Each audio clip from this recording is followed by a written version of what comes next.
Damn it. All right, so we just found out that the software we use now has sound effects. So he Yes. heard the stereotypical, Oriental sounding gong, and he goes, "Dude, do your Steven Seagal," which is terrible, but it makes this guy crack up all the damn time. So we kind of had to fuck around with that. So It's kind of like yeah. that old. It's kind of like that fucking that part in freaking Shaun of the Dead. Oh, be careful Freaking what you're gonna say guy. next. The guy's always like crapping his pants, and he's like, "Oh God, that's awful." And he's like, "I'll stop doing it when you stop laughing."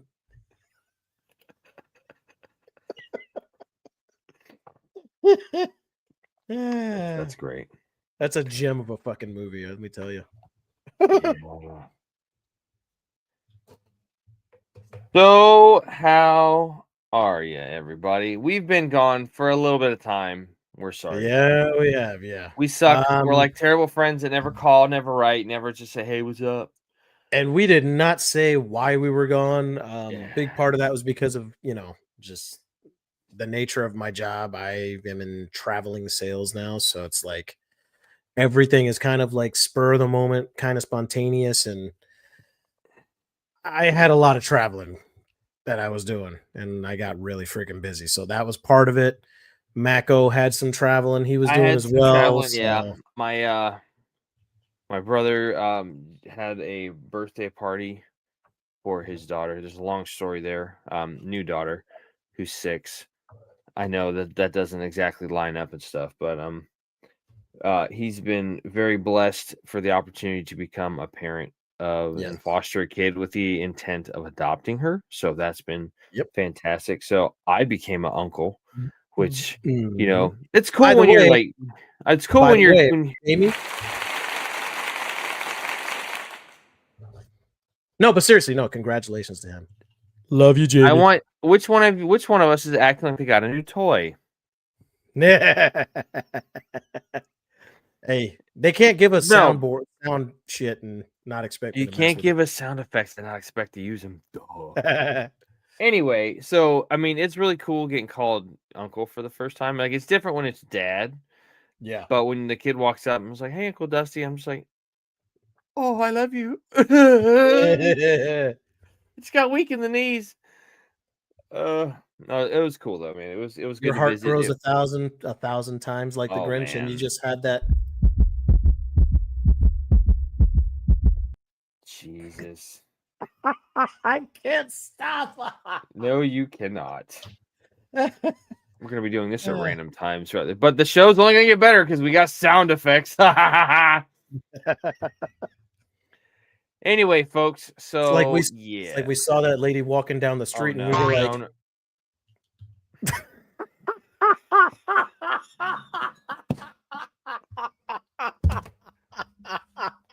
What did you say earlier? I'm very immature at times.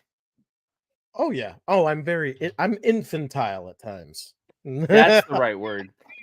Infantile. Yes.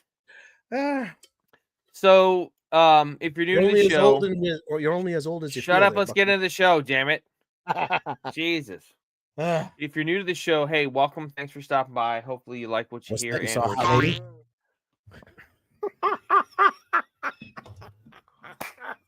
I've never wanted to come through this damn microphone and snatch your throat out of your neck so fucking hard Oh right shit. now. Like Jesus. You Awesome sauce. infantile twat. Anyway, Oh, sorry, folks. Live show. yeah, live show with a moron. Anyway, Toast to you. if you're new to the show, thanks for stopping by. Hopefully you like what you hear and or see. Alamo and I are friends that have been friends for way too long, Way too long. obviously. We've known each other since high school. We both both went on to serve in the post 9/11 military. We were both in the Army. Alamo went active duty and ended up deploying to Iraq. I went National Guard and deployed to Afghanistan. So we kind of have a little bit different perspective on things from both ends of the spectrum of things, you could say. Not No, that thank spectrum, you. but spectrum. Just a little bit. So yeah, we kind of use that to talk, and we use this podcast to talk about things related to the military and veteran communities and whatnot. Things that we foresee as talking points that are worth a discussion, or things that are like, hey, this is a kind of shitty. We need to get this to stop. So, if you like what you hear after watching the show, please feel free to go on to YouTube or any of our social media apps. You can go on Facebook, um, X, Twitter, all that good stuff. And just hit like, subscribe, share, and follow or whatnot, whatever applies in that particular app, because I don't handle that. That guy does. Um, and just understand it's not always about us. It's about the message we're trying to pass along to other people in our community within our sphere of influence. So try to keep that in mind while we have our irreverent conversations that we normally have, which will get interrupted, I'm sure, by, sound effects McGee over here. Anyway, so yeah. So let's kind of get talking about some of the stuff we missed in the last 4 weeks. Yes. Not a whole hell of a lot. A couple of important days that Surprisingly. just happened. We had the 250th Marine Corps birthday, which was a big deal. So far, insofar as they reconstructed the monument. You could say monument, but it's technically the birthplace of the Marine Corps. Tunn's Tavern outside of Philadelphia. They have reconstructed Tunn's Tavern for that occasion. So that was pretty cool. Right afterwards, So, we also had wait. They actually did to like fully rebuild it finally? fully rebuilt. It started several months back. It started, I think, a while ago, Yeah, because because I remember us. they were gonna have it up and operational and open for Yeah, festivities for the 250th Marine Corps because birthday. I remember us talking about that like Hmm. a while back on one of the episodes, and I don't remember which We one did. it was, but I We remember we did. talked about it. I didn't realize that they finally opened it. Let me see if I can pull up any pictures. Uh, da, da, da, da, da. So there is, well, looks like it's project underway. Near the original site is intended to serve as a restaurant and museum with fundraising efforts in progress. So they haven't made it yet. Looks like that was. Oh, dude. They also have a Ton Tavern at the National Museum of the Marine Corps at Quantico. It's open to the public and serves lunch and alcoholic beverages. Of course. Yeah, dude. Guess what? What? I just noticed. StreamYard is letting us add sounds without having to have the actual premium. Cool. Ah! Cool. I'm totally adding more sounds to this. You're geeking. Obviously, You're geeking out obviously, hardcore right now, and I need you to focus. obviously, within copyright. Okay. But anyway, Yeah. continue. So, yes. So, Veterans Day we had on Tuesday. Monday was the 250th Marine Corps birthday, which was a pretty big, significant thing. So, a lot of people celebrated. As I know, that's like the Marine Corps birthday is like a big deal. So, congrats to everybody out there who Your got to take. buddy Brent also celebrated it. So Oh, everybody. Yeah. yeah. It's a part of your calendar now. So, Heck yeah, man. yeah. So also, did you hear that the president's trying to find ways to possibly change Veterans Day into Veterans Month? Yeah. Really? Yep. He's throwing the ideas around on how it could happen, but yeah. It's not solid, you know. But Yeah. you know, I can't remember what press conference I saw him talking about it. He just kind of was like, "Oh, and maybe soon who knows, we may actually have Veterans Month instead of This is Veterans not a Day." sound effect, folks. This is Alamo actually doing his Trump impersonation. So Yes. don't adjust your tube. Don't adjust your listening device. This is Alamo. Yeah. So so yeah, it was a so we never know. We may have a Veterans Month. We may have Veterans Month. So yeah. I mean, listen, we could go a lot of different ways in that conversation. So Yeah. and some of them would probably not be politically correct. So I'm going to stop myself now and bow out gracefully before we get. I don't care about being politically correct, and I Well, think I yes, do also it. don't want to speak for and cause us to lose listeners or viewers because of my commentary. So I'm going to refrain myself. I'm going to invoke my Yeah, right to shut the fuck up. So, yeah. I'm slightly more brown than you, so I guess I have a little bit more say so. well, the fact that you just said that, I mean, is gumption enough. So, hey, we're going to go with that. So, It's the anyway, so nature of our country right now. pretty much. Mhm. All right. So, our last topic that we covered a month ago, episode God, 113, we had a discussion on imposter syndrome and what that looked like and how that can actually be the opposite of what you think it would be. Not yes, exactly not like what do you call it? Stolen valor. It's actually the opposite. Like there was a good we were in this conversation sprouted from something that happened when we read Brent's book, Chasing yep, Echoes. And he talked yep, about going to a support group, and he was the only one there that was actually in combat and felt like he was an imposter because he was the only one that actually went downrange, got a combat action ribbon, all that kind of stuff. All these other guys either were in for 4 years, got out, never left stateside, yeah, never deployed. So all that kind of stuff. So it's a pretty good conversation. Feel free to go back and check that out.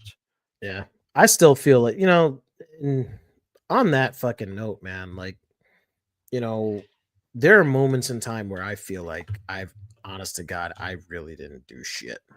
My time in the service, I didn't do nothing really.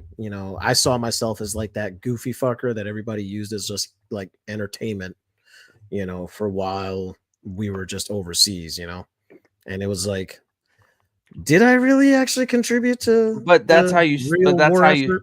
That's how you declare it, man. I was in 11 Yeah. Charlie. I was an indirect fire infantryman with a concentration in morale and welfare. Eh, I guess you could say See, it that way. because listen, if it's up to anybody in frontline troops, man, it's like we got to keep an eye on each other. We all know that. So, Yeah. but anyway, for this week's discussion, we're going to be going in a slightly different direction. This came up in a conversation I was with our good friend Brian and a couple other vets, and we were kind of just sitting around, kind of chewing the fat and shooting the shit, and we were just kind of telling stories, as most vets do, about experiences and different Yep. postings, and like getting assigned to different posts and whatnot. And something that came up was the topic of being disgruntled, and I was like, "Huh, that would be a good conversation for a podcast." Well, folks, guess what? Do you have like a fanfare thing that you can play right now? Or something? Um, Drum roll, fanfare, something. a fanfare. I think I have. Hurry up, you're killing Okay. time. Okay, that don't really work very well. That Ladies and one. gentlemen, this is episode 114 entitled Disgruntlement. That's not the drum Yes. roll I was hoping for, but hey, we're a I low guess it's budget better than nothing. production. We're better than nothing. Very low budget production. So, like I said, this week we're talking about disgruntlement, and I'm sure everybody's probably felt this at least a couple of times while they were in the service, or even in just in real life and stuff. Yeah, So freaking um, I have a couple of different stories I can kind of explain that yeah. with. But Mhm. first, let's give a definition. So, disgruntlement is defined as a feeling of sulky dissatisfaction, often stemming from anger, disappointment, or a sense of powerlessness. I'll say that one more time. A feeling of sulky dissatisfaction, often stemming from anger, disappointment, or a sense of powerless. So, a couple of stories that I have that, not necessarily related to the military, they're kind of just from all over the place.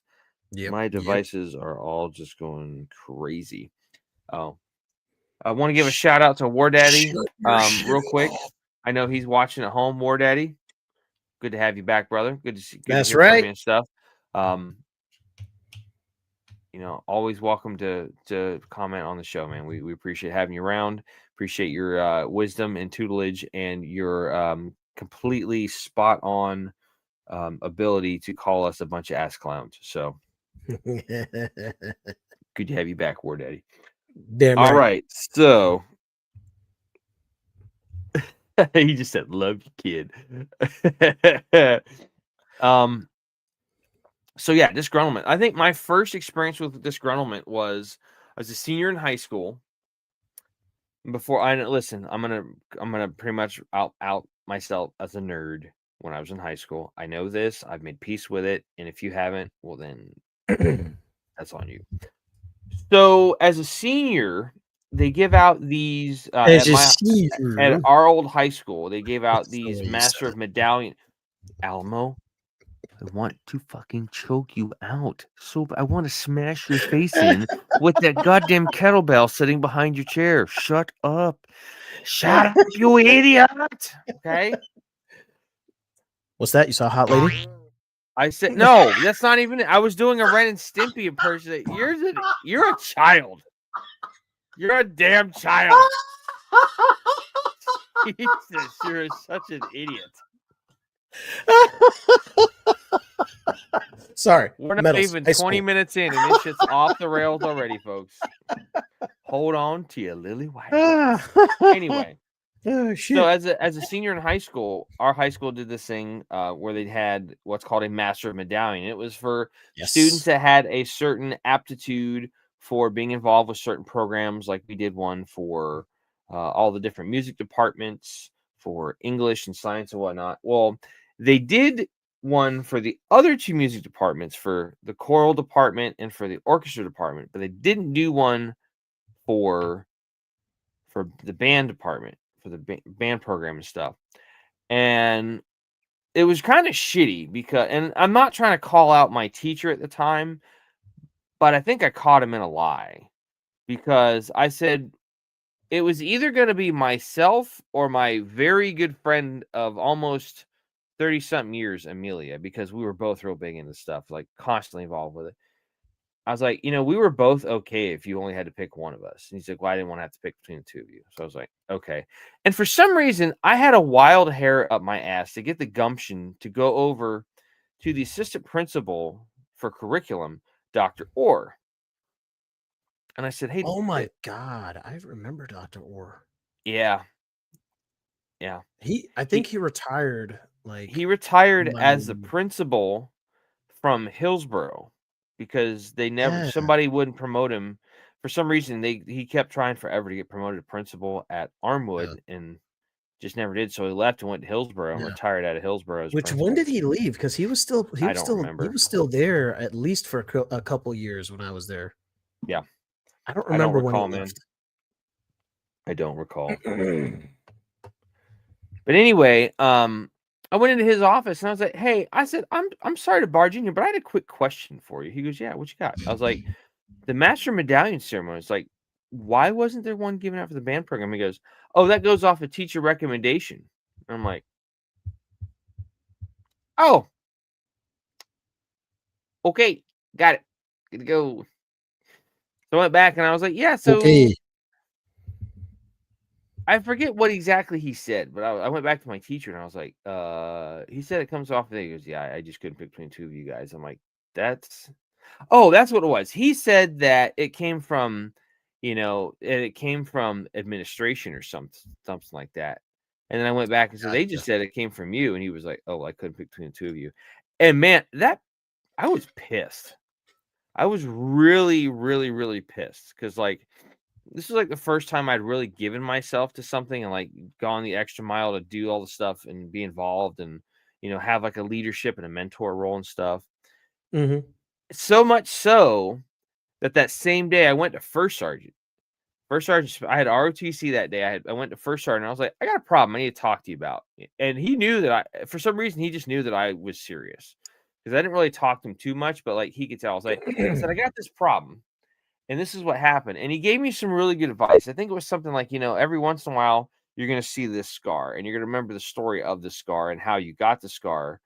And you're going to remember not to do that to somebody else. And I was like, Yeah. First sergeant coming in clutch with that freaking advice home run to left field. Gone. Yep. So Now that was remember one of that, my. Mac. You got to be strong, slim, and trim, and toned to the bone. First sergeant, I don't know what working out has to do with me being mentally tough to come up and deal with life's bullshit, but I'm gonna rock and roll with that good advice. Cool. Who? So yeah, so that's kind of like my first experience with being disgruntled at something or somebody. What about you there, Macho? What do you got? First High time high school or outside of the after? military? What's that? First time outside of the military? Like Like it could be whatever before or after, whatever right? whatever story you want, like that's your first big deal, whatever story you want. But I just happen to remember that because it had to do with first sergeant, because I went to talk Yeah. to first sergeant Spence and he just gave me some solid advice, and I was like, I don't really feel that mad anymore. I'm disappointed more than anything, but I'm not mad anymore. I'm Rock not on, first sergeant. mad. I'm just Just disappointed. disappointed, and that's so much worse. um, I don't know, man. It's gonna sound bad when I say it, but like I've had so many moments where it did feel like that. Um, my my life has just Are been you a laughing? my Are life you is just sure? it's just been a fucking roller coaster, bro. So, um, honestly, man, like the one I think the thing I can think the off the top of my head, I would have to say it's when I moved to Puerto Rico and just found out how fucking shitty people could be on that island to fucking, you know, Really? people that moved there, man. Like I was bullied, I was called Like the gringo. outsiders coming onto the island to live there? Like if you were a person living on the island at the time that I moved there. Now I'm not I don't have anything to say about it now because obviously if I remember correctly things have pretty much changed, right? So paint the picture a little bit better, if you may. I'm sorry to pull out my therapist fingers. Paint the picture a No, little bit clearer. good. When did you move there?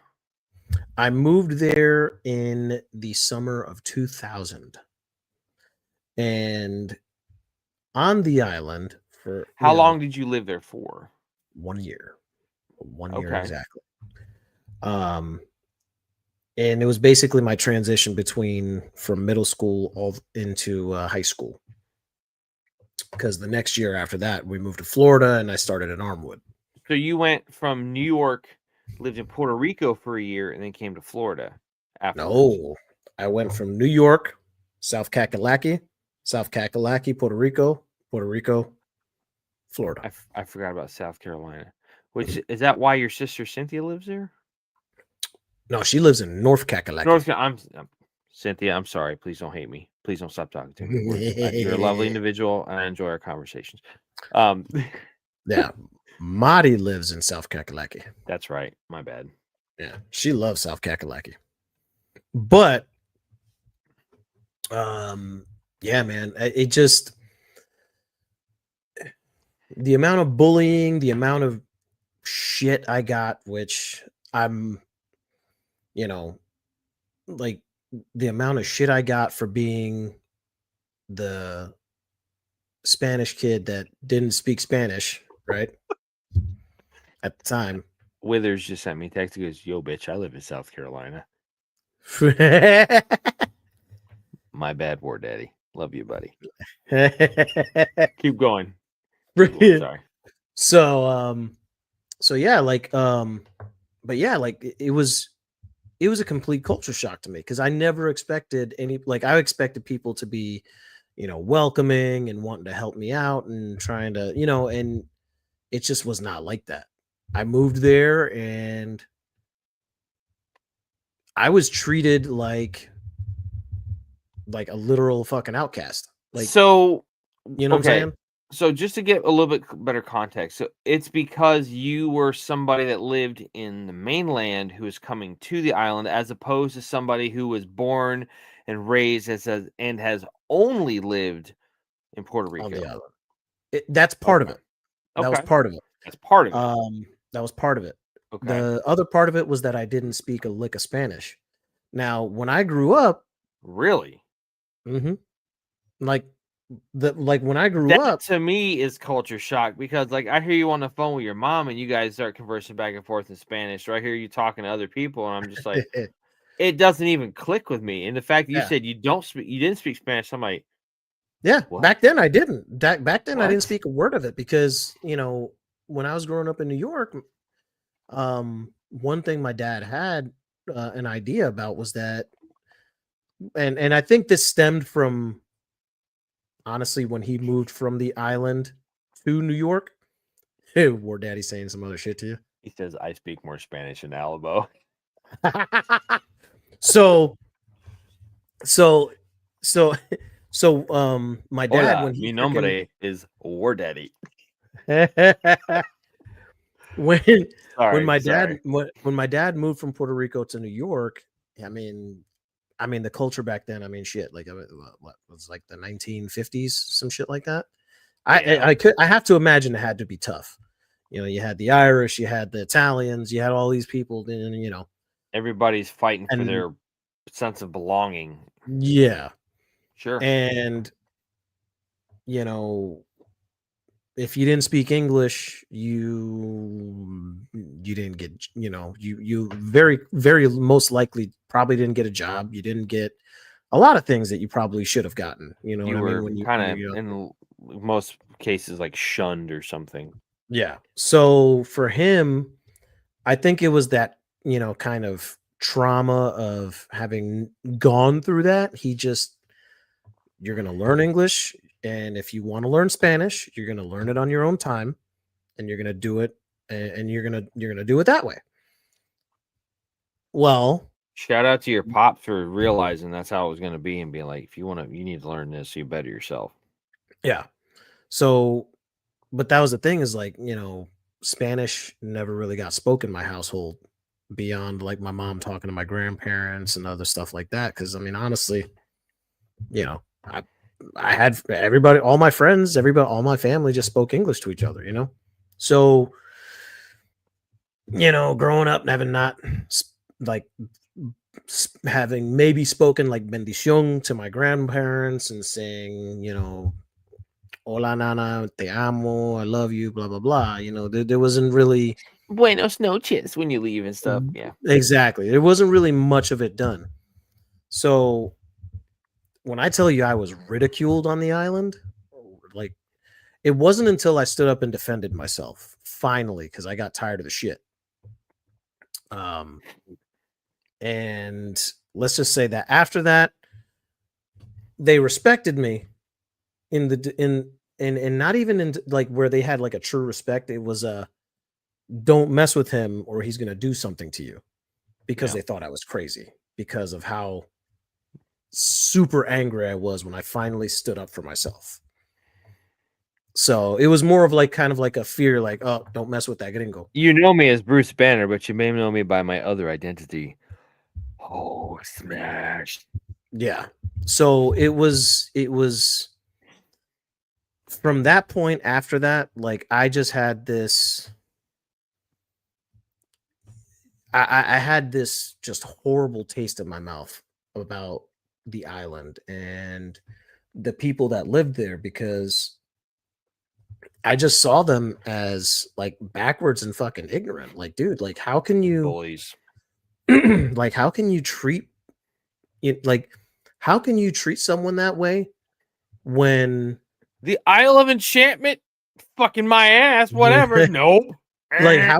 how can you treat somebody that way? Because it came down to like you're you're not Puerto Rican. You may say you're Puerto Rican, but you're not Puerto Uh, Rican because you don't yeah. speak Spanish. It's like I wasn't You were in taught the Spanish. National Guard. That's not the real army. Yeah, I wasn't taught Spanish. Like how I can't. I'm being held accountable for something that I had no control over. Like, come on, man. So let me, just in the interest of moving this along just a little bit, because we've Yeah, both been a little bit long-winded and kind of distracted. yeah, Um, you recently went down there earlier this year when you went to like that trade show or something. What yeah. was your experience like then? Was it a lot different? Surprisingly, yes. Okay. And the thing is, I held a lot of resentment, like a lot of resentment for That's people on natural. the island for years and years. You were probably on the airplane going, all right, dude, get your head ready because you're about to get into some shit. Ugh. Here we Basically, go. no, that's actually that's very seriously how I was thinking. Like be prepared for people to give you shit and freaking talk shit and all this other crap. And it just wasn't like that when it Well, really good, wasn't. man. It just really wasn't like that, And I was surprised, Good. um, because I expected worse. So yeah, there's my first ever experience with it. Cool. So yeah, disgruntlement comes in all shapes and forms. War Daddy just said, "Yo, Especially I had to tie in San Juan." San Juan is nice, and it's gotten very commercialized. By the way, if you haven't been back there, very commercialized. is that a good thing or a bad thing? Eh, I think that's a a little lot bit of of both. areas. Like I'll tell A you, and little bit this of is both. just a side comment because we haven't done this show in 4 weeks, so we're kind of just catching up for lost time. Still The banned. Still, still banned from a bar there. I believe that.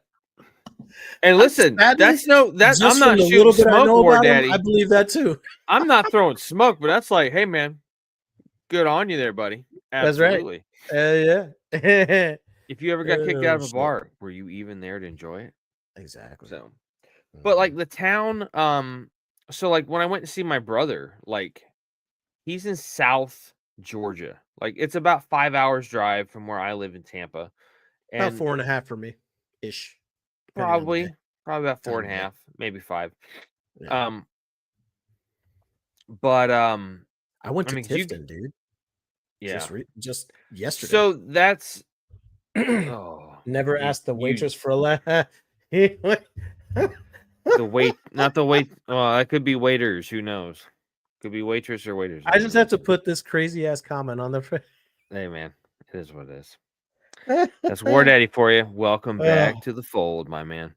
But yeah, so like where they live, I mean, you have a couple of small things here and there, but it's really not commercialized. For like, Yeah. so he took his daughter to a birthday party, and it was Mhm. like one of those like kind of like jump like trampoline indoor trampoline parks or something.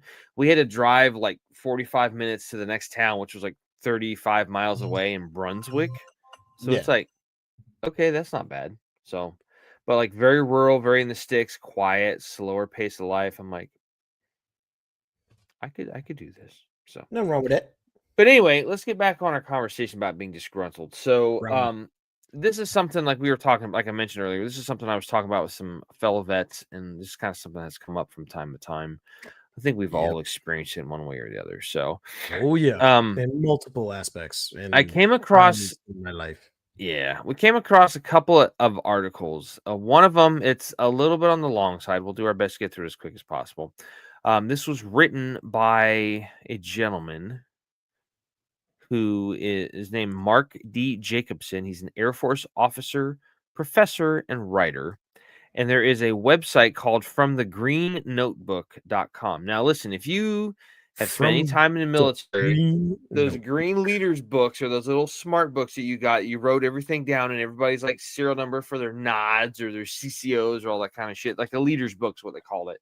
And I saw a call across it, came across this, and I was like, from the green notebook. I'm like, yeah, I know exactly what that is. I had several of those. Yes, sir. Absolutely.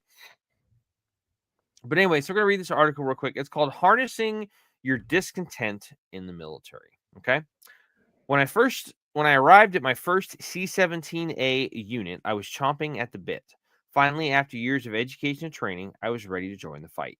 The September 11th attacks had occurred during my senior year at the Air Force Academy, USAFA, and I had felt like I was missing out by not serving in Afghanistan and Iraq. C-17 life could indeed be fantastic. The jet was amazing. I loved my coworkers, who were intelligent, mission-focused, dependable, and a lot of fun. My first C-17 trip was exhilarating. Drinking German beer one day and the next slipping on body armor, a helmet, and night vision goggles before descending into Iraq. Yet I was also in for a rude awakening. The operations tempo came as a brutal onslaught. My office duties seemed designed purely to satisfy the system's insatiable appetite for new PowerPoint products. Decisions from our C2 organization, that's command and control, that's, higher echelon than the powers that be. Decisions from our C2 organization often seemed nonsensical. I saw colossal amounts of waste due to bureaucratic inefficiencies. As Iraq began its slow spiral into insurgency and then civil war, my naive idealism eroded. I felt confused, disoriented, and unhappy. Discontent is a normal part of a military career. I have seen many, many service members undergo a similar process of disenchantment. Some never recover. They descend into cynicism and bitterness. Did I forget to mention that he was talking about me at some point? It's like, just saying. Mhm. Then escape at their first opportunity. Others, however, undergo a transformation. They still feel restless dissatisfaction with the status quo, but they find a kind of inner peace, reframe their journey as a positive quest, and channel their frustrations into a career long effort to improve the institution. I eventually realized that discontent is a two edged blade. It is one of your most important assets, but you have to wield it well. Okay. Our one definition of discontentment is a restless aspiration for improvement. That is what we are after.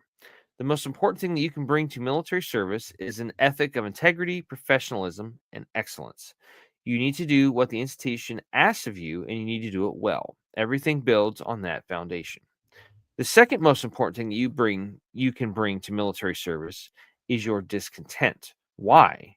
Because discontent is the motivator for the positive change you will introduce throughout your career. So I want to pause real quick because this kind of reminds me of something that I was told once as a young private a long time ago. You've got the whole false motivation is better than no motivation at all. Which I've heard that, yeah. I can I think we've understand all that. heard that at I one point. and I kind of I'm on the fence about that because like on one hand it's like if somebody's not happy, I'd rather them be honest so I know to stay the fuck away from. Like you can go namaste over there or over there. But yeah, I don't want you around. But then yeah, false motivation is better than motivation at all. Is like, yeah, I get that and everything. And that can really help to light that fuse of a powder keg to help get Yeah. things going in the right direction. So I understand that as well. Um, I don't know. I kind of go back and forth on the fence about how I really feel about that. So it kind of goes Please. hand in hand. Oh lordy. We'll get you another time, more daddy. I promise. We'll get you another time. Oh, schnitzel. Yes. Okay. Second most important. So when we are doing sorry, when we are doing what the institution asks of You us, know what? We haven't had another. Well, I mean, technically, would it be an interview if we had him back on? I mean, it would be commentary. We had him on for our VIP segment once. I mean, we could always do a commentary. We could. Just saying. Yeah. You want bitterness? Mhm. I hear the word, Eddie. Hell Anyway, yes. Hell when we are yes. doing what the institution asks of us, we all largely look the same.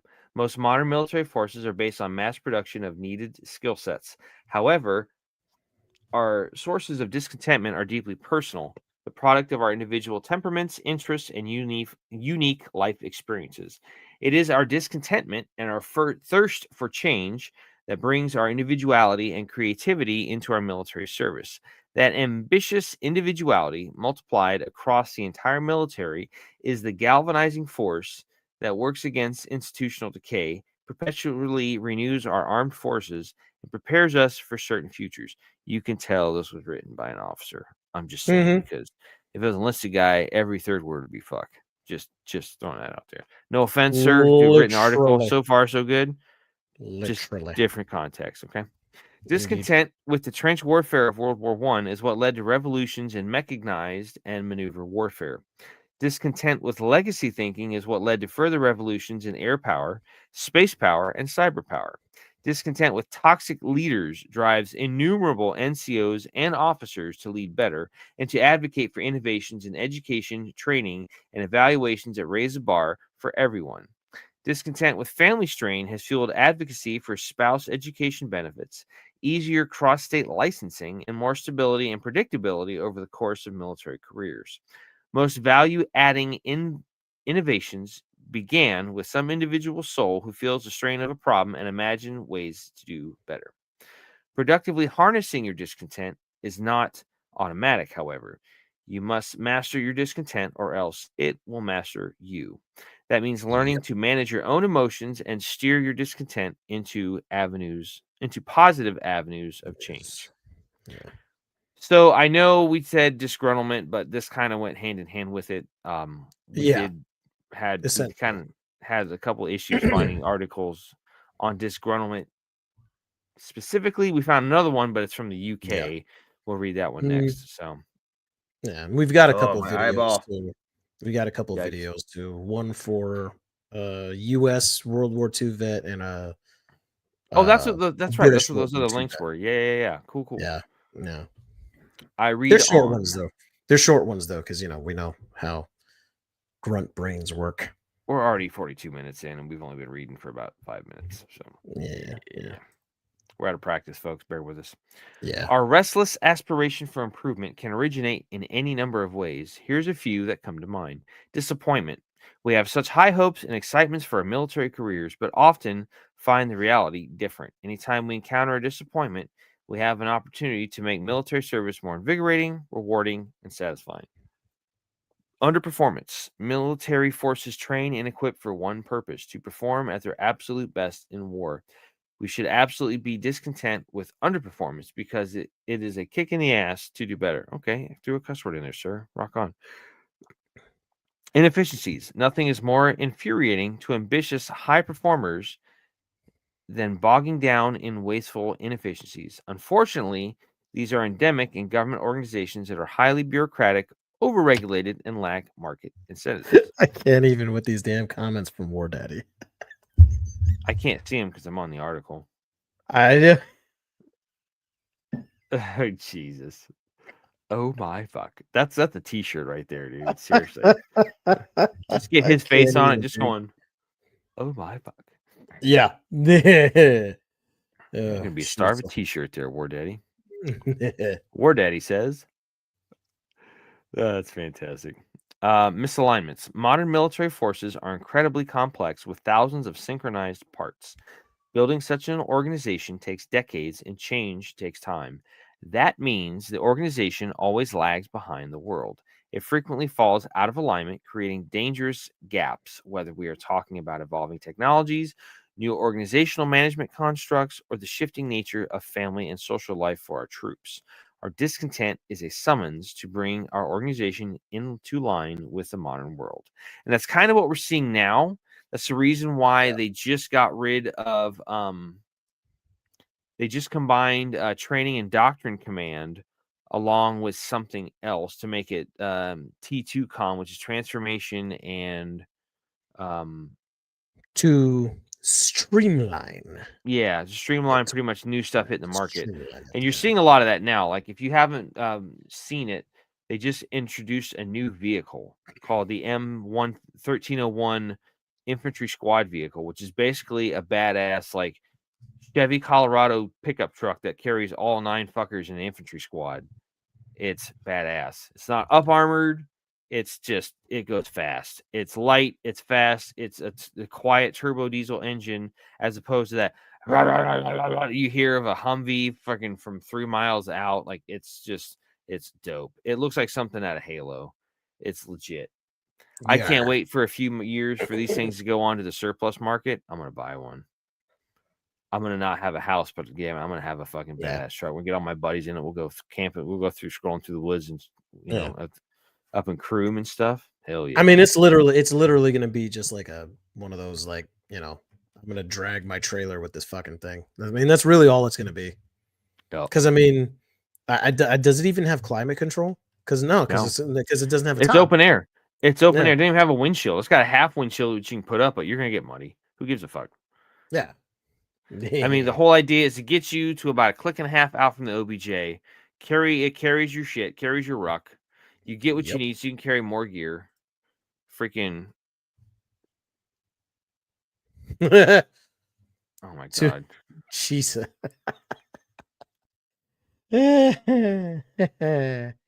Lovely. We gotta have a good conversation about what we're gonna do with that afterwards. I'll put a pin in that for right now. Anyway, User. abuses. Unfortunately, particular leaders or organizations can do great emotional or even physical violence to their members. Sometimes these abuses are deliberate, perpetuated by toxic leaders, bullies, or sexual predators. Yeah, toxic leaders. Yep, I've had my share of that. Other Back times they at are you, War Daddy. structural, such as unconscious racism or sexism. Our discontent calls us to speak for victims, remedy injustices, and stop malevolence. So it goes on here talking about stages of discontent, disappointment. Oh, I just read that. Sorry. Um, no, did I read that? Yes, I did. Stages of discontent. It's got helplessness, understanding, solutioneering, communication, execution. So the main thing I want to get to was managing your ascent. So it says first develop your inner disciples to manage your own psychology. This is a major theme in my other writings, mainly because it's a major theme in my life. Staying committed to a large organization can be exhausting, and you will have days when negative thoughts and emotions flood in.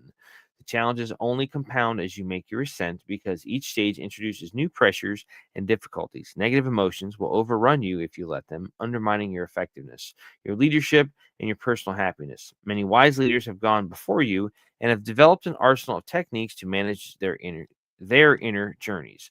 Learn from them.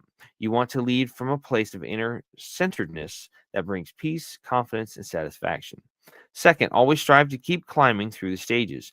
Moving through each stage takes time, practice, and experience. Keep forging ahead. Whatever you do, don't get stuck in a helplessness. Bitching and moaning can be cathartic sometimes, but Wow. He threw in another one. if that is the sum of your legacy, your military service was too small. Well, thanks, guy. Now I feel like a bag of shit. Fuck. Third, know when and how to take your rests.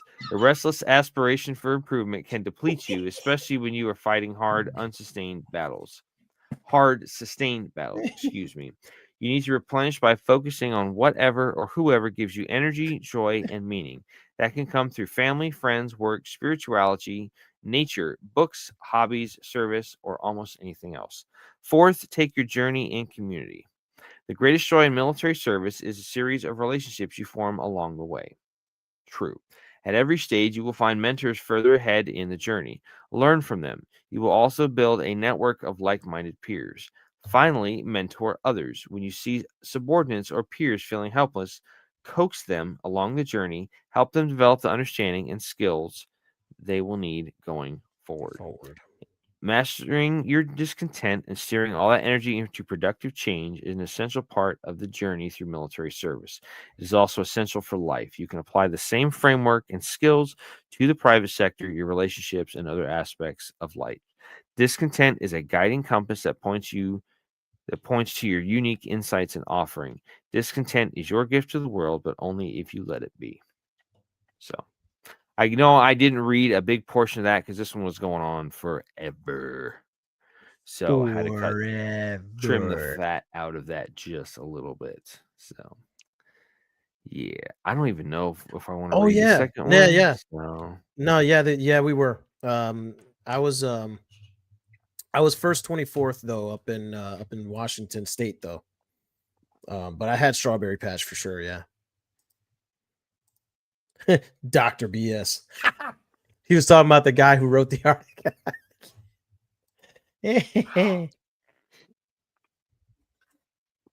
I hate to say it, dude, but I think I need glasses. I'm staring at a screen so much anymore. It's just like, ugh. This one right here is taking a shit on me from time to time. I already know it. I'm gonna need a prescription soon. Yeah. I'm gonna let you read the other one or the parts of it that you wanted to read. I know it's another long one and stuff. So My dad was 12th ID. Ah, okay. Nice. The which one was it? The military veterans and the destructive. Ford Assist. forwardassist.com article. Forward assist. It's going to be that second bullet point hyperlink. Rare. Excuse me. Was that your seat or your ass? That was my seat. I don't know, War Daddy. My What do you think? backdrop was caught. I'm pretty sure. There we go. My backdrop was caught in my chair. Forward. Funny enough, it's a British website. It's like it's UK military, folks. So yeah, I know. It's completely yeah. So military veteran. So I have to say it like the British, then, if that's the case. you don't have to. Let's just Military get through this stuff. veterans and the destructive No, power of because bitterness. your accent changes. You might go from being proper British downtown to No. Cockney and all this other crazy shit. See. I'm gonna keep it simple, stupid. So So I just get read the in bitches, article. We don't rob have you to of make peace, everything not your funny. enemy. You. Alamo, just read the damn article, bro. Come on, man. Go back So to it the says, sound effects when we're done. don't make me do it. I got control Right. of the box. Great. I know you do, but just do it when we're done. We're getting long-winded on this because we won't. Neither one of us will shut the fuck up. So it says bitterness among military veterans often emerges from a combination of factors. Physical and psychological trauma, loss of comrades, the gap between their sacrifices, and the recognition, lack of it, they receive, and the difficulties in reintegrating into civilian life. The figure of the military veteran occupies a unique place in collective imagination, both revered as a symbol of sacrifice and resilience, yet often marginalized when the war ends and civilian society moves on. Veterans return home carrying the physical scars of battle, the invisible wounds of trauma, and memories of comrades lost in the chaos of war. Many face difficulties in reintegration, battling unemployment, stigma, and inadequate medical or psychological care. This is within the land. This is within this land, or excuse me, it is within this landscape that bitterness often emerges. What's up? I'm sitting there looking at the article. I'm like, I'm not seeing any of this that you're reading. And I realized I was on the damn homepage for this where it was talking about all the stuff they were talking about. I wasn't even on the same article. And I'm like, it's been a long day, dude. Just keep reading. Forget what I'm saying. Jesus.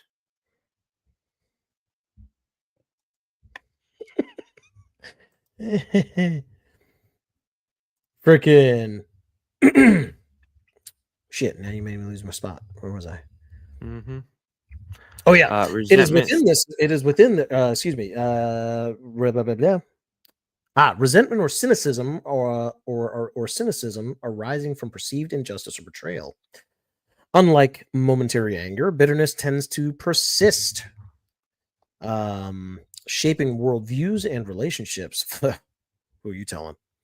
For veterans, bitterness may be directed toward governments, military institutions, or civilian populations who seem indifferent to their sacrifices or ungrateful.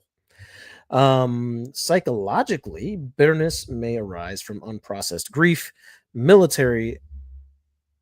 Oh, let's just say military SA because I don't want us to get flagged for that nonsense. Right. Post-traumatic stress disorder and survivor's guilt. Unlike sadness, which is often recognized and treated, bitterness is less socially acknowledged, making it particularly corrosive. Research suggests that long-term bitterness can be linked to mental health disorders, impaired social relationships, and chronic stress. God, who are you telling? Honestly, it's funny because, like, you know,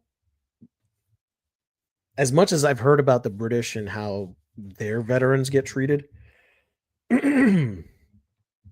this article's kind of hitting on all like the, you know,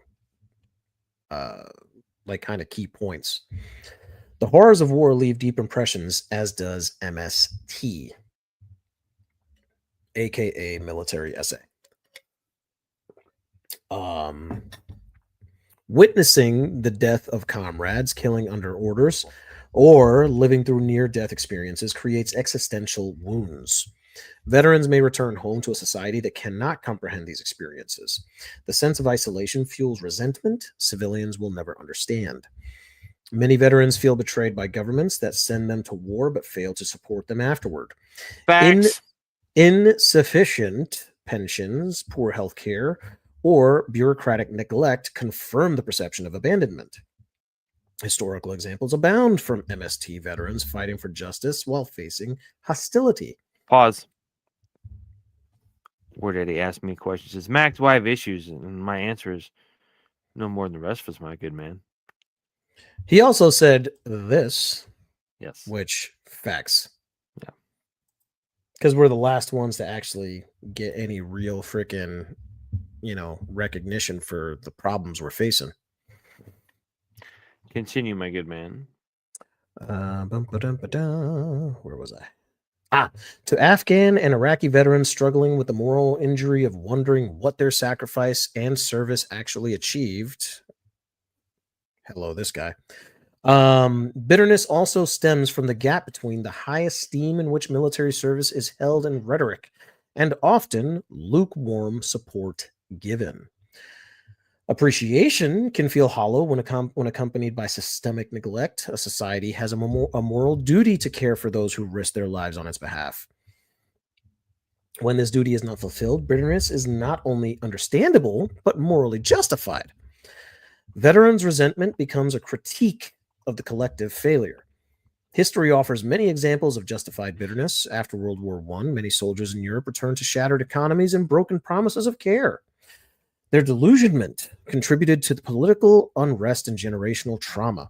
Today, even in countries with veteran support systems, many former soldiers face homelessness, unemployment, untreated trauma. Such conditions render bitterness not only unnatural but unreasonable. But reasonable.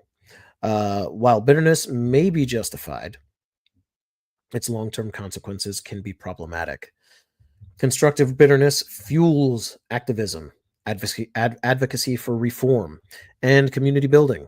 Destructive bitterness, however, alienates veterans from society, hardens prejudice against civilians, and prevents healing. Yeah. I'm gonna say that I've felt some of these, not severely, but I've definitely felt some of it. For example, people not understanding where you've been, having kind of like this idea that, when you put like your military service in, like, say, for example, like a resume or something like that, people look at you funny because, oh, you served in Iraq? Yes. Oh, okay. Well, are you okay? Yeah, and then come the really god awful questions Like, that are the fuck just is that supposed to insensitive. mean? Did you ever see sidebar, did you ever see the what is it? Not Band of Brothers, but the other one, The Pacific. Did you ever see The Pacific? Yes. I Okay, actually right have both of those series. at the end of it when Eugene Sledge is applying to go to medical school or whatnot, and they ask him about, like what his educational experience was or something like that. He goes, "Ma'am, I learned how to kill Japs, and I was real good at it." And I'm paraphrasing. That's probably not close to being anywhere near right or correct Yeah. to what the story was, but the idea and the message conveyed is the same. Is he's just like, yeah, I got good at killing Japs. Like, what else do you want me to say? It's got to be so Mhm. hard. I mean, I would think they had a little bit better time coming back because they all came back in mass. It wasn't just constantly an influx of people coming in and out. Yeah. The Mhm. circular door of the country's Middle East that we had. But Yeah. Mhm. anyway, I just had to throw that in there. So please continue, my good man. Bitterness, if left unchecked, risks becoming self-destructive. uh, it may prevent veterans from seeking help, undermine family relationships, and trap individuals in cycles of resentment. From a psychological perspective, justification does not negate the harm it causes. There's a balance to be struck between acknowledging veterans' justified grievances and encouraging pathways towards healing. While society must take responsibility, veterans also require tools to transform bitterness into resilience rather than despair. Psychological research suggests that bitterness can be mitigated through therapy, community support, and meaning making practices. Programs focusing on narrative therapy, peer support, and mindfulness help veterans reframe their experiences, reducing corrosive resentment. Veterans of Iraq and Afghanistan and Western countries often express bitterness and at the futility of prolonged wars, especially when political goals remain unclear. The grievances highlight the moral responsibility of governments to justify wars and provide post service care. If wars are unjust or poorly justified, the bitterness of veterans becomes a moral indictment of the political leaders. Soldiers are asked to risk their lives under assumption of just cause. When this is betrayed, resentment is morally valid. From an existential lens, bitterness can be seen as part of the struggle to make sense of suffering. Veterans search for meaning and sacrifice. When society fails to provide recognition, the existential vacuum fuels resentment. Bitterness among military veterans is not only understandable but often justified by the traumatic realities of war and in service trauma, MST, and the failure of society to adequately care for them. It is a mirror of reflecting both the personal cost of conflict and the collective responsibility of nations. Yet, bitterness, if allowed to harden indefinitely, risks isolating veterans and hindering their path toward healing. The challenge is therefore twofold. Society must honor its obligations to those who served, and veterans must be supported in transforming their resentment into resilience and advocacy. Only then can bitterness serve as a force for justice rather than a prison of the soul. I'll tell you Right that on. last line really kind of it really had an effect on me, dude. When he said all that stuff, I was like, "Oh man." Yeah. So it's not exactly the same thing as disgruntlement, but it's definitely talking about, some of the after effects of, the disgruntlement can lead to bitterness, which can lead to all the stuff that we talked about and when Yes, Alma read sir. that article and whatnot. So, not exactly what we were looking for, but still, good enough to have a conversation Yeah. about the topic that we were I intending think it to comes discuss. close. I think it comes close enough because honestly, it's really hard to kind of narrow down um, anything that really would focus specifically on disgruntlement, only because I think there's such a negative stigma behind it. So a Sure. lot of companies, excuse me, a lot of organizations and things like that are going to kind of be like, oh, we can't say veterans are disgruntled because well, I mean, Well, that's they like try to saying do pretty generals are close. fat. So, I mean, it is what it is. Yeah. Well, not anymore So under sec war. yeah, yeah, that's right. Yeah. We've got two videos to show too. They're actually relatively So short. I think it's like two or before 3 minutes respectively ish. before you show those, I do want to say also, I think to kind of go along with the other point as well, with us talking about so many topics now, I mean, this is our 114th episode. I'm sure as we discuss all these different things, we're going to have some cross pollination with other ideas and other concepts. We can't Yeah. talk about disgruntlement without talking about being bitter or having Yeah. some kind of negative effect on our mental well-being, in the military and whatnot. I Correct. remember Mundo. I remember coming back, from Afghanistan, they were trying to figure out which of the guys were up for promotion and all that kind of stuff. And they were like, hey, because my company was like, they were the first boots on ground in Iraq when everything kicked off in '03. They dug through the berm from Jordan into Iraq with like a whole bunch of alphabet soup agencies and whatnot. They were the first Mhm. conventional boots on ground.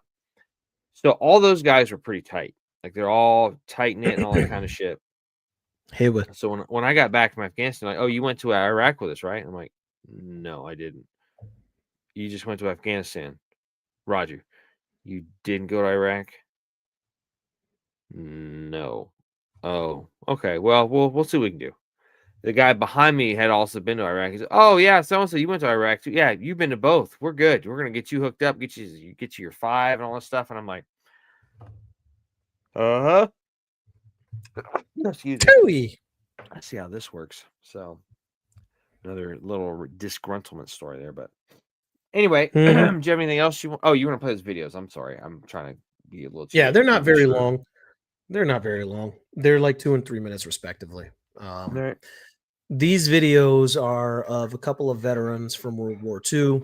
One was in the United States Marine Yeah, they did. Corps, and the other was, I believe, U.S. Royal Navy, if I remember correctly. U.S. Royal Navy? Or excuse me, No, or the never Royal Navy. the Royal Navy. Excuse me, the Royal Navy. What the hell was I saying? U.S. ain't got a royal nothing except for a royal No pain in the ass. kings. No kings. All right, all right, all right, all right. Play the Yeah, video, bud.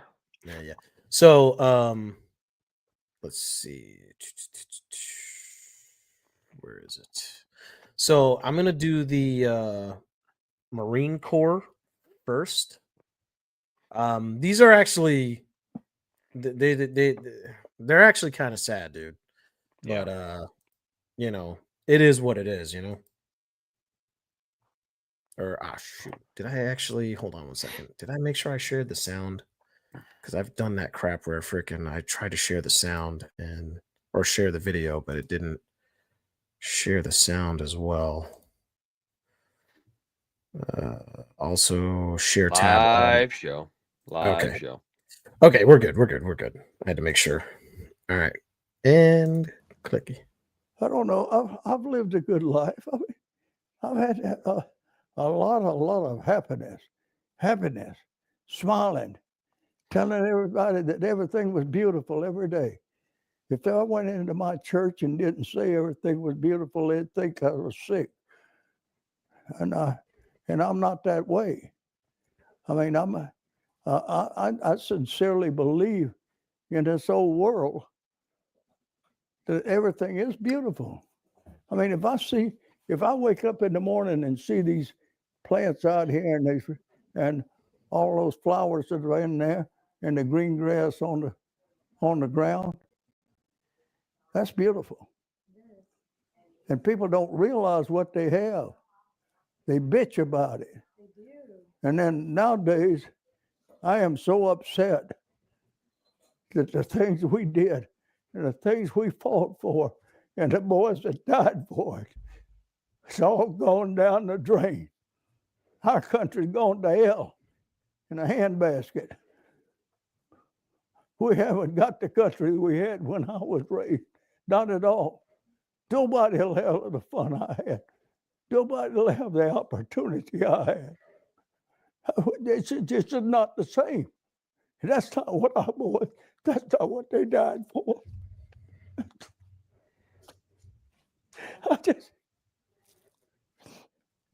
It's just not it. Darling, I'm so sorry. I'll be all right. Just takes me time to get over it. I just, why me? See, sitting here like this, see, all this going on.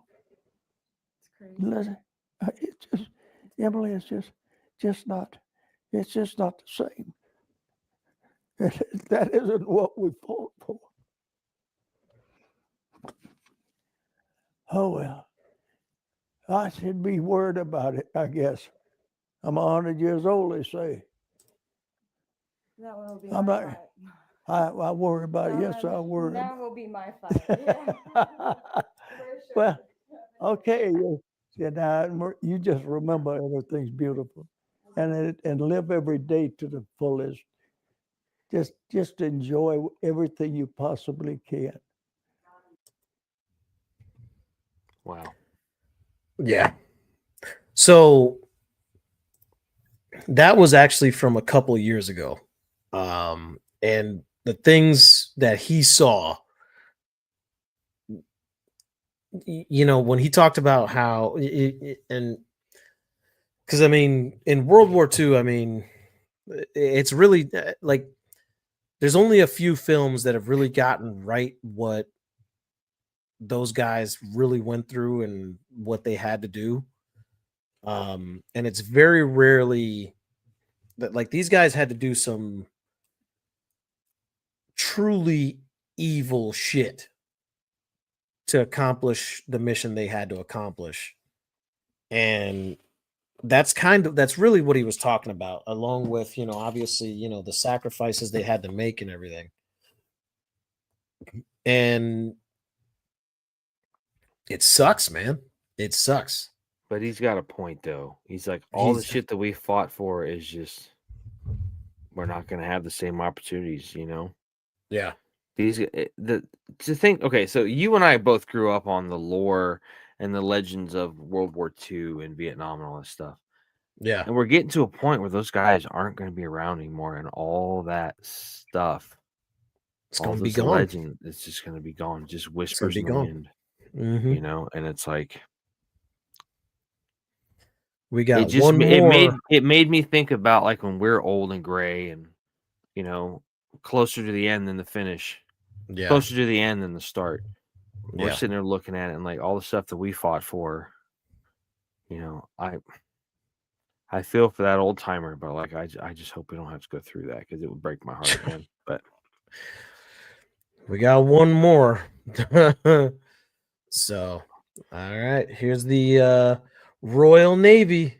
The Royal Navy vet that he talked about the things that I guess they have like a little celebration for their I guess for the Royal Navy sailors, I guess that have, come and gone. right. And I'll just let him do the talking. Remembrance Sunday mean for you? What is your message? My message is I can see in my mind's eye those rows and rows of white stones of all the hundreds of my friends and everybody else that gave their lives for what? The country of today. No, I'm sorry. The sacrifice wasn't worth the result that it is now. Oh, well, I'm What sorry. What do you mean by that, though? At this Well, point? What we fought for, Mm. and what we fought for was our freedom. We find that even now it's darn sight worse than what it was when I fought for it.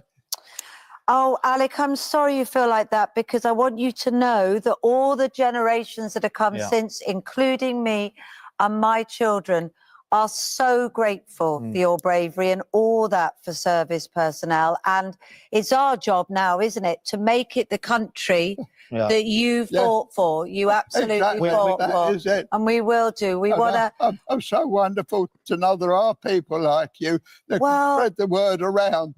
We will amongst our do. Younger generation. And I guarantee that everybody watching at home will be wanting you to send lots of love.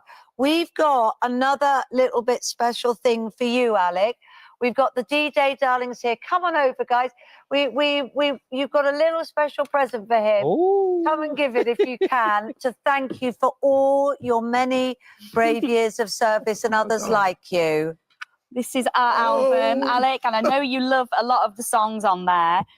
And this is the least we can do. This is such a small thing, but we love you so much, Alec. And it's all signed for you there as well. 100 years old, he still kiss a lady on the head. He's doing it right. Yep. Good man. Good man. He has seen a lot in his life. Yeah, man. But yeah, dude, it just it's she said she kissed his damn. He kissed her hand and she kissed his She ear. kissed his ass.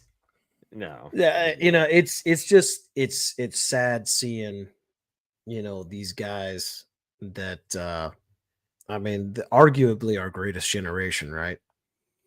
And they're gonna be gone soon. There's not many of them left. He was definitely right, War Daddy.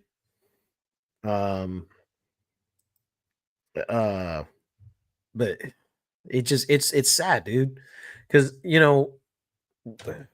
that might be us. Sadly, it's sad to say it, but I don't know if they'll call us the greatest generation, but they're not gonna call us the greatest generation for sure. They're gonna be like, those stupid asses, they went over there and killed people for freaking government and they didn't even think about it. Shut your face. But I don't know. let's go ahead and wrap this I show up, man. Before we yeah. get any further down this Rabbit black hole. hole of despair. Yeah. So this has But, been our conversation on the topic of disgruntlement. Kind of morphed in a few different things. We talked about bitterness and some other things. Shared some experiences with you and whatnot. But we'd love to hear from you. If you have some commentary on that, please feel free to when you watch this on YouTube, wherever you watch on, you can always leave comments or whatnot. Alma's going to explain that here in a little bit when we talks about the social media aspect of things here. But yeah, that's been our conversation.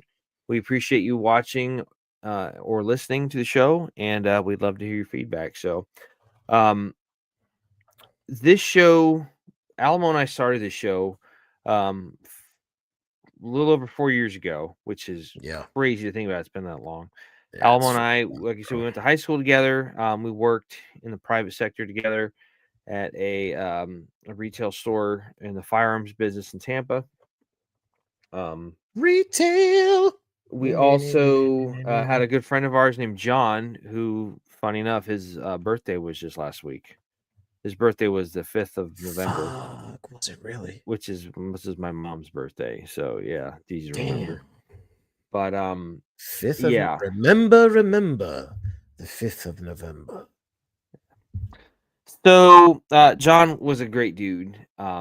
Great to work with, always made us giggle and laugh, and we got into some stupid shit trouble at He work. loved that movie, by the way, too. You know that, right? And V for Vendetta? Yeah, he did. Him and I used to talk about it at work, man. I've only ever seen clips. I haven't seen it all the way through. Suck. Yeah, okay. I knew that was coming, so whatever.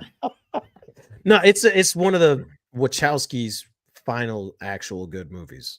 Yeah. Before they became the Wachowski sisters. Yeah. Okay, that's fine. That's what it is. But anyway, so John's a guy that we used to work with, and we just had a lot of laughs with him. Funny fucker, give the shirt off his back. We all kind of left there.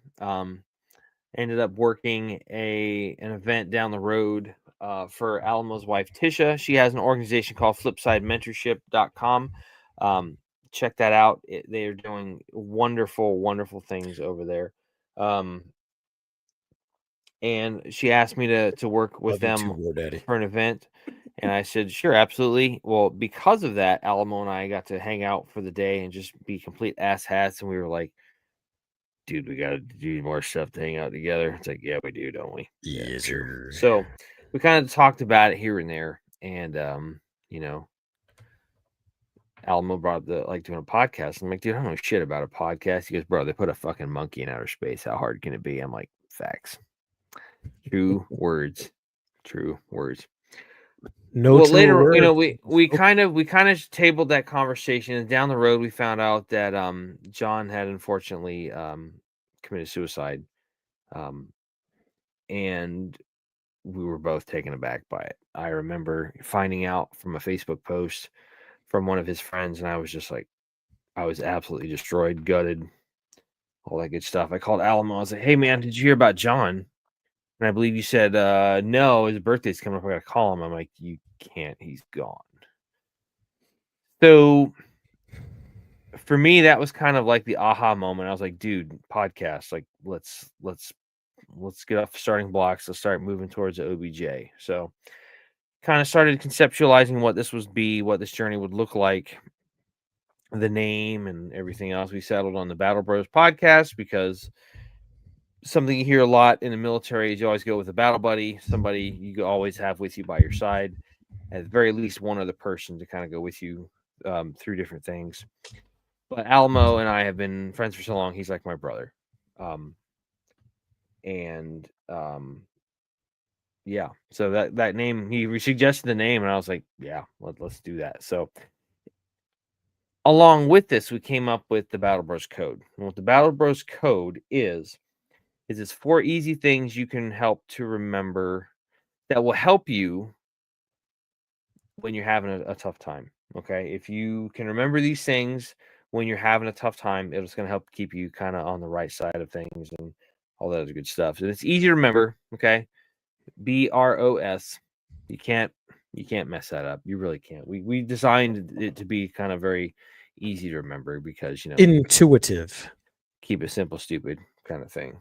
That's right. So be tenacious. No matter what you do in life, do it with a tenacity and fervor that has not been seen anywhere else. Okay. Do it to the utmost of your abilities, whether it's being a parent, a teacher, a mentor, a friend, whether it's being a confidant, an employee, a family member, whatever it looks like, whatever job you choose or whatever title you want to claim and earn, go for it. In the words of the great Ron Swanson, don't half-ass 2 things, whole ass 1 thing. Okay. And that's all I got to really say about that. Be tenacious. Okay. R, refuse to surrender. There's going to be times in life when things don't go your way. You're going to get kicked down into the dirt. You're going to have things happen where they get you off track or whatnot. That's fine. It happens. Okay. As long as you refuse to surrender, you get knocked down in the dirt, you pick yourself up, dust yourself off, reshoot your azimuth, orient your map, step off, keep moving towards the OBJ. Oh, obliterate your obstacles. Along with the refusal to surrender, the things that happen in life, there might be obstacles associated with that. You might have to, might have a wall, you might have a ditch, you might have a ravine. Sometimes you got to skirt around parallel the road or something when you're going through the jungle. You might have to go along the stream in the woods, find your way where you got to go. What'd I do? Just push. I didn't do anything bad. After the show. Yeah. That's okay. I'll push with you. Sometimes you got to climb a wall. Sometimes you got to dig under a wall. Sometimes you got to go through a wall. C4 is Bangalore, or hey, maybe you decide to drive an armored vehicle through it. It could happen to you. Who knows?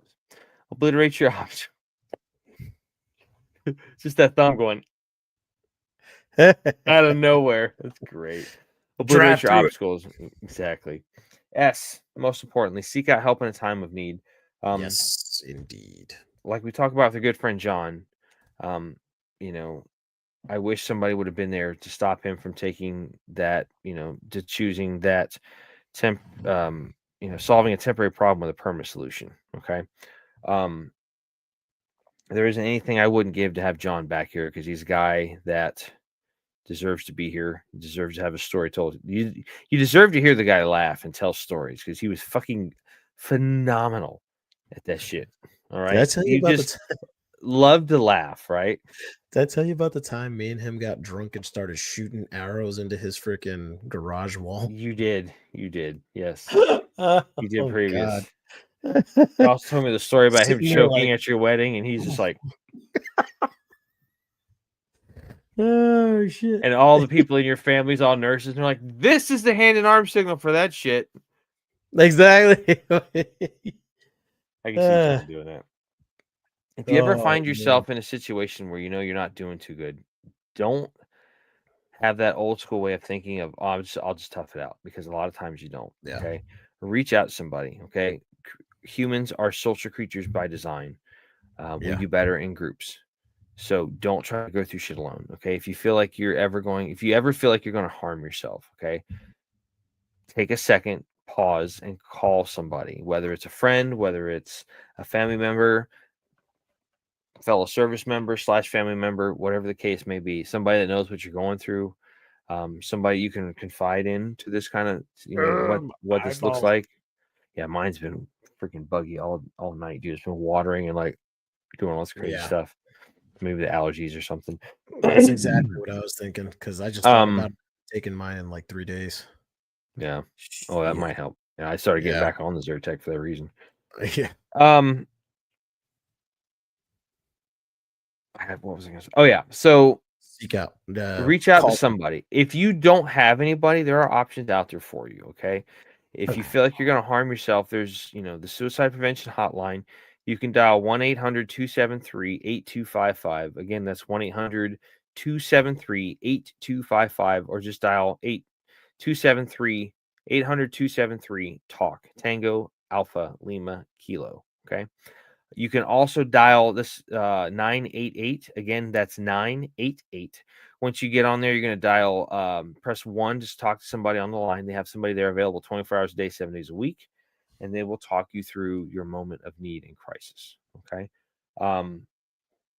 Again, we are social creatures. We don't go through things. We do better in groups. We don't need to go through things alone. And the big goal for us is to stop this stigma of a number right here. Okay. On average, 22 veterans a day commit suicide, and that's 22 too many. Okay. It's bad enough that we're such a small subsect of society that we don't always get the attention that other groups get. So we have to look out for each other. We have to take this on our own and, burden the weight of that, so to speak. So if you can remember those 4 things: be tenacious, refuse to surrender, obliterate your obstacles, seek out help in a time of need, you should be able to do a little bit better than not doing okay. And that's the whole goal, is just to make yourself good enough to get to the next day, to get to the next day, to get to the next day. Okay. Tenfold. I'm going to pass it off here to Alamo. He's going to finish this up, and we'll get out of here for this week. So, yeah, sure. If you like the social medias, you can talk to us on the social medias. There's a couple of different places that you can do that as well. If you have some meta accounts, i.e. Facebook, i.e. Instagram, you can find us over at Facebook, specifically at facebook.com, or if you just search it, right, at battlebros.podcast, right? Also on the Instagram, you can find us at battlebros_podcast, or you could find us on the X, formerly the InstaTwit, at battlebrospc. You could actually contact us via the instant messaging service on each one of those platforms. Hell, you could private message us on each one of those platforms, and honestly, we'll I'm monitoring them pretty much every freaking day. So if you guys ever have show ideas, topics you want to talk about, or even if it's like, hey Alamo, shut up, or hey Alamo, screw you, or hey Mac, you got a big head, just drop it in those chats, man. So she fucking big head joke for today. Yeah.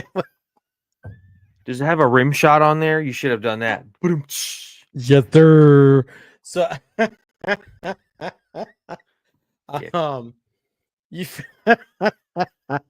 but yeah, you can capture us on all those platforms, and like I said, I do monitor them. We're here to listen to whatever it is, guys. Whether it's shit talking or just saying, hey, what's up, guys? Griping, all that stuff. Hey, we like it all. We take it all. Whoa, that's no. We're not gonna make that commentary right there. Negative, Ghost Rider. If you want to contact us, let's just say a little privilege, you could do that over on our Gmail, which is battlebrospc@gmail.com. Once again, that is battlebrospc@gmail.com. For those listeners that are, listening to us on the road, you shouldn't be watching us. You should be listening, because watching is dangerous. So yeah, battlebrospc@gmail.com, where you can drop us, show ideas, things you guys want to hear about, things you want to talk about. And also, for example, if you have a friend of yours or a family member or yourself or whatever, and you're having issues, and just be like, hey guys, I'm just not doing that great. Hey, we're going to message you from that bad boy, and try and give you as much encouragement as possible, because that's what this is about. We're not doing this just because we like to hear ourselves talk, although fart jokes are funny. We like we we we like talking to you guys. Damn you, So- Alamo! Come on, man. So yeah, just go ahead and do that. We're here to listen, guys. In all seriousness, we're here to listen. And if you guys actually like what we do, and you like the different, and if you have other platforms you want to listen to us, I mean, you can find us on Spotify, you can find us on iHeartRadio, YouTube, the Rumble. Which, if you go to the Rumble, all you have to do is go to rumble.com, or if you go into the app, right, and then type in Battle Bros, all one word. And if you type in Battle Bros, all one word, it'll take you directly to us, and you can find us there. Subscribe to us, like the content, all that good stuff. Because really, this is a big team effort, and by team effort, I mean it includes you guys as well. So, hey, we can't continue to talk about what we talk about, and we can't spread the message if nobody's listening. So, we need you guys' help with that as well. So, that's all I got. So everybody, again, on that note, like Alamo said, I'll repeat it because it needs to be said again, and as many times as we can.